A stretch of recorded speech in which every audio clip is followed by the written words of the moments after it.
Garland. I work with Clemson University Housing Department. I'm a project manager.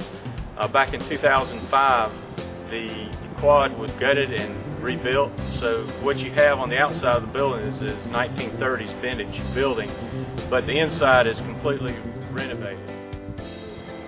Well, there's signs everywhere that kind of remind us that it's a green building, because we have signs everywhere telling us and reminding us to turn off lights and not waste water. We've got lower water pressure than other buildings, so it kind of makes you feel good that you're not wasting as much water as many other places around campus that I'm sure do. So it's just like little things like that, that knowing that we're helping out and helping the environment, and I mean even if it's just in a small way, that little goes a long way. Doing what we can. That's good. Clemson University has had a very good experience using the USGBC LEED criteria in order to renovate our buildings here at the Clemson campus.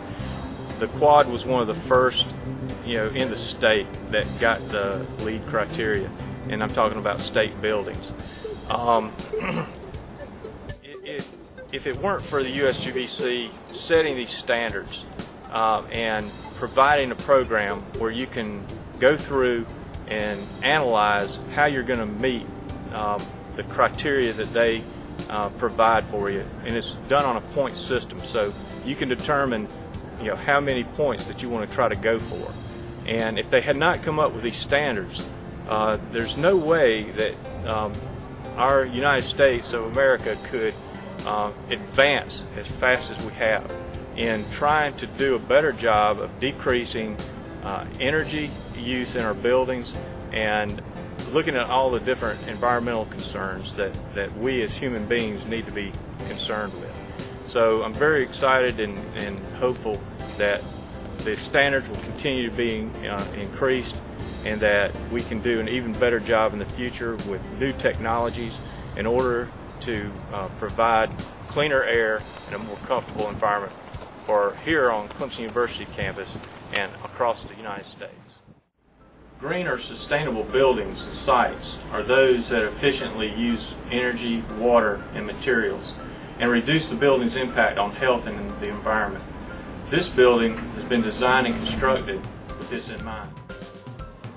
Here's another good example of what LEED criteria does in buildings. We're in a stairwell and we have these windows in the stairwell which adds light during the day, so therefore it decreases the need for added lighting in the stairwell.